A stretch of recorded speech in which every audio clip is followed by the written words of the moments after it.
Welcome to my first YouTube video ever. We are preparing for a 2-market weekend. We've done this one time before, so this is our second time trying 2 markets in a single day. So I thought I would show you how I prepare for that and get everything ready to go. You got me shaking, yeah, I feel the fever coming on.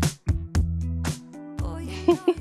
I'm so embarrassed. My husband is trying to listen to me, and I just want him to go away. We are preparing for 2 different farmers markets this weekend. I do one every single Saturday, and then we've started trying out a new one in our area that's really good too. And I'm actually taking the other one on Saturday, but he's doing our normal one. So here's how we get prepared for 2 farmers markets in a single day. Today, it's Thursday at 5 o'clock, so we're a little behind on prepping for the week, but I think we're in pretty good shape. So I need to go through all of the inventory in my tubs that I bring to the market and see what's missing and refill those. I also need to go through my clothing racks we just keep in the garage so that they're easy to pack into the car and see what we need to hang to replace sizes for t-shirts and things like that. And then I need to charge all of my equipment, like my Square, my Shopify, POS, phone cords, all of that, and a few other little things here and there. So let me show you how we're going to get prepared. He's listening to me again. Okay, we're over here by the racks of all of my extra inventory. This is where I pull from to add to my tubs. The way I go about it is looking at this cheat sheet. I basically keep track of everything I sell each weekend and kind of get an average or the highest amount I think I will sell of an item. And I put that here, and then that's what I bring in my tubs for my extra inventory for each market. So I basically have to set up 2 sets of all of this inventory since we're doing 2 different markets. Okay, now we're out here with my hanging rack. So this is everything I hang on my tent at a market. So I have one whole side of my tent that has hanging clothing so that people can shop. And I guess now would be a good time to actually say what I sell. My name is Jamie, and I own a business called Freedom and the Moon. I design clothing. I'm located in St. Louis, so I do a lot of St. Louis sports or just really understated, vintage-inspired St. Louis clothing, all using premium quality materials. So I'll show you a couple things. Here's my ball game tee that has Busch Stadium. This is a hand-drawn design. It's one of my best sellers. We've got cropped tees and full-length tees on this one. Here's another one of my favorites. This one says Meet Me in St. Louis and features all of these hand-drawn sketches of places around our city. And then here's another sports one. This has Enterprise Center, where the Blues play. And again, we've got these hand-drawn features, some little Easter eggs, but this is the style of clothes that I make. I also do embroidery, some really nice understated embroidery on our Comfort Color sweatshirt. Okay, so basically what I do when I'm restocking these racks for my next market is I will go through one by one, check the size. I'll see, do I have a small? Yes. Do I have a medium? Yes. Do I have a large? No. I'll jot it down, and then if I need to make more, I will go make them, or if I just need to grab them from my shelves, I will do that to make sure that when we go to the market and hang these on the side of the tent, we have one of every size available for everyone to shop. And then I'll just pull from my tubs as these sell throughout the day. Now, since we're doing 2 markets, that means we have a whole nother rack to get set up for. So this is gonna take some time.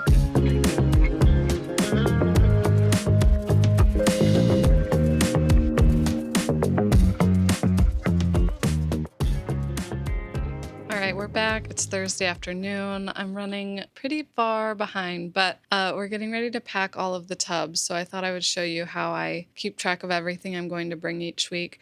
I was able to pick up a restock of one of our best-selling t-shirts from our screen printer last night. So that came in time, and I already folded and tagged all of these. That took maybe an hour last night, and now we're ready to pack up these tubs. What I do is I keep track of what sells every week and then kind of keep an average of the most that would sell at any market of each size for each style of t-shirt. So here's kind of what I'm looking at. Okay, so I look at this sheet and I look at each design and the sizes that typically sell of each one, and this is how I know what to pack in each of my 2 tubs. So since we're doing 2 markets at the same time, I'll just create 4 different tubs that have these split up between the 2, and we should be good to go.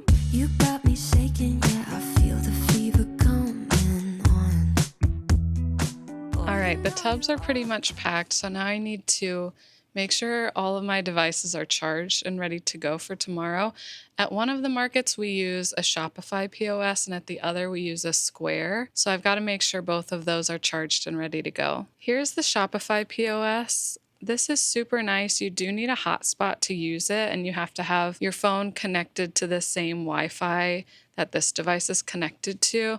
So I also need to make sure that my hotspot is charged and ready to go. And whoever's using these 2 devices for the market, I also send this with, and this is our, I don't know, power bank, but it lasts forever and this will charge anything you need. So if I forget to charge it on a Friday before a market, oh, there's a flashlight too. It's also available to charge the devices while we're there at the market. Another reason I always charge my Shopify POS the night before is because it loves to do automatic updates when you plug it in after a while. And if I forget and I plug this in Saturday morning when the first customer is coming through, it can take like 5 minutes to update, which is a real pain. So I'm going to make sure all the updates are installed before. Yeah, there's an update. It says 10 to 30 minutes. It takes like 5 minutes, but just make sure it's ready to go for the morning. I'm also restocking business cards for tomorrow. I always grab a new stack and throw them in so people have them for tomorrow. All right, the updates are finished. One of my favorite parts about this Shopify POS is that you can upload your own images. So when the checkout is not active, you get this kind of screensaver, and it has my branding and my drawings on here, which is pretty cool. Here are my 2 heaviest totes. We've got one for each market here. That's why they look the same, but these have the majority of all of my t-shirts in there. You can see they're divided by sizes. So we try to keep them organized by size and type. Here are the other 2 tubs. You can see they're not full yet because I still need to embroider a couple things. Hopefully I've got time for those tonight, but otherwise we've got some more t-shirts, some screen printed sweatshirts, and then some embroidered sweatshirts here too. All right, I'm out in my garage getting ready to pack up the car, and I thought I'd show you the process. When we've got 2 different markets at the same exact time, it's a little tricky, and I'm always afraid I'm going to forget something. So I basically set up 2 piles of everything we need to bring just to make sure each of us has everything we need. So let's roll some footage of me setting up my 2 piles. Take your hesitations, kick it like a ball. Use your intuition, start with something small. All right, I am sweating, but we're done. So I have my 2 piles ready to pack into the car. So let me show you what all we've got up here. Here is what is in each one. We've got a wagon in each one. I use that to kind of load and unload the clothing that stays hanging before and after the market. I've got one of these battery powered fans. If you don't have one of these and you do outdoor events, you absolutely need it. It has rechargeable batteries. I've got 1 crate in each of our sets that has tablecloths, all of our kind of utility type items that help keep everything intact. And then we've got 2 tables underneath. I use one 8-foot and one 6-foot and one 4-foot. I don't know. I've got 2 tables there. We've got a set of weights here, and then there's a set already in my car. We've got in the trash bag, because I haven't found a better way to transport that, we have 2 different canvas banners for each of the tents. These white shelves on each of the racks, Those go on the tables and help display the hats. I've got this bag here that has some sidewalls for the tents. It might rain tomorrow, so I always bring those to keep clothing dry if it looks like it might rain. And I think that's everything. I've got most things hanging already. I still need to bring up the 2 big tubs of extra inventory, and we should be ready to go. There's a place in my mind where I want to be. All right, we are finally ready to actually embroider some of the items that we're missing for our markets tomorrow. So I just turned on the machine, got her going. Here's what we're working on, these cream muck necks with red stripes down the sleeves. They're going to say St. Louis and matching red on the front. These have been selling like crazy for me at markets. It's still pretty hot, so I probably don't need too many for tomorrow, but as we get into fall, I think these are really going to pick up. So I'm gonna make some more, and I'll kind of show you the process as I go. All right, the first step is to mark where I'm actually going to stitch the design. So I lay out the shirt flat, make sure everything's straight here. I use this t-shirt ruler that I just got on Amazon. I make sure that it's lining up with the center of the collar, and then also that the measurements are lining up on the shoulder seams. And then we look at how far we want it to go down from the neck. This is my super handy secret special tool that I use for embroidery all the time. It's just masking tape with a line down the center. And this is how I mark center on all of my pieces. I go about 4 fingers down from the top, maybe a little lower since it's a really small design. And I place this here. I make sure that my tape is level with the t-shirt ruler. And now we're ready to hoop it. Here's my hooping station. I use everything from Hoop Master and Mighty Hoop. This makes it super easy. So I'll take this 5x5 Mighty Hoop here, flip these open. For this design, I'm using this no-show mesh stabilizer. It's super soft so that you don't feel it in the garment. Place that there. Now we're ready to hoop the shirt. So again, I make sure these shoulder seams are lined up and I pull it up just a little. I feel around there's a notch right at the center of the Mighty Hoop. I make sure that is centered with the center marking on my tape and make sure that the tape line is parallel with the lines of the Mighty Hoop. Then we've got the top and we're done. Now it's time to get the shirt on the machine. So I go ahead and put it in these brackets. Make sure the shirt is going around the bottom tube. And then since I just switched these brackets from my hat, I'm going to tighten. Okay, looks like we're ready to go. Let's go set up the design on the computer. Here we are with the Melco software. It looks a little bit dated, but it works just fine. I select my hoop here. I'm going to open up my design. Here's our script. Let's change the thread color to our dark red. Speed is pretty good. We can probably run this at 1100 stitches per minute. I love that about the Melcos is that they stitch really quick. Let's take the minimum tension. We're gonna go to 8. Again, Melco automatically adjusts your tension to your garment, so I just keep it about as low as I think it will go, and then it can go higher if it needs to. And then we will make sure we place the design in the correct spot on the shirt. So for this, I go to the keypad. We're going to center it first. I'm going to make sure my center laser is correct with the center line, and then let's trace it. Looks good to go. I will remove my tape. Let's make sure my presser foot is in the correct spot, and we're ready to go.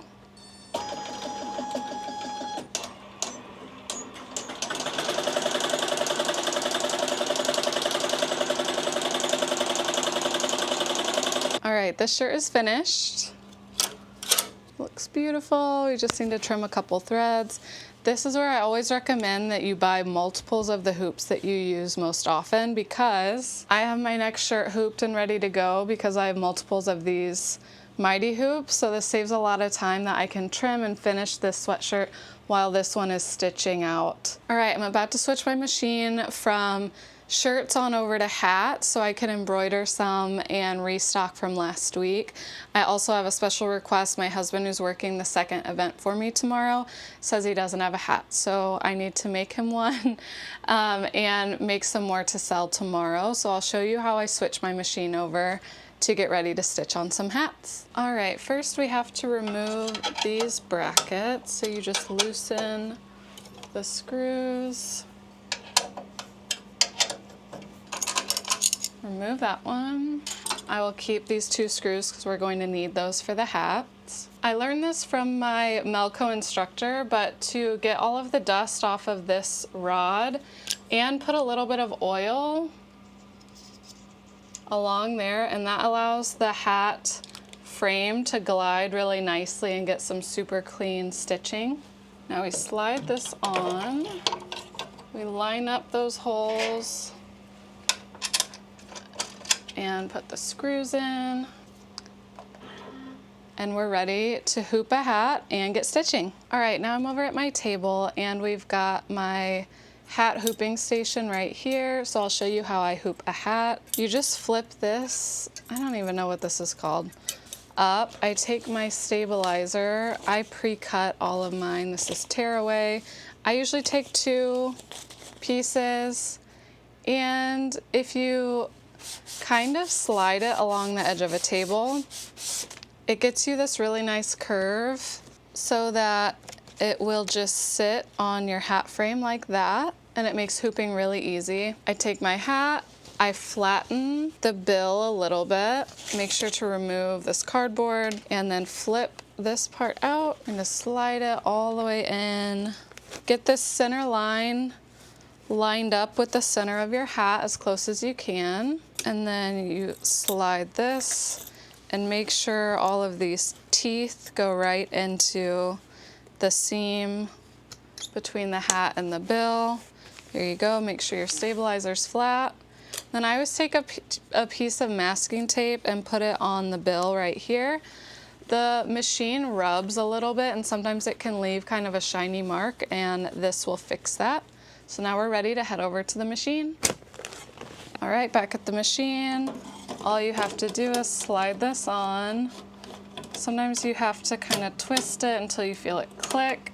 There are 3 attachments, so make sure all 3 are good. And then we will line up the laser with the center, and I actually go 4 clicks to the right of center because of the angle that the laser comes down at. Let's trace our design.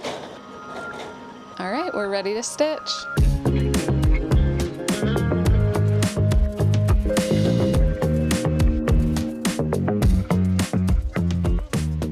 I'm here with all of my hats that are stitched. What I'm going to do is go through and count them and kind of divide them into 2 since we've got 2 events going tomorrow. I have a good feel, and I also have spreadsheets if I need a reminder of what sells best at each market and also how many of each I can expect to sell. So I'll see if I need to stitch any more, but most importantly, just split these into 2 so that we've got those packed up and ready to go tomorrow.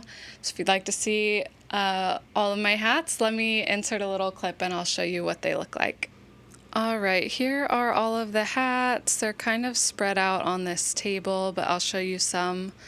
This is one of my most popular, super simple, but everyone loves this charcoal. I've also got it in red.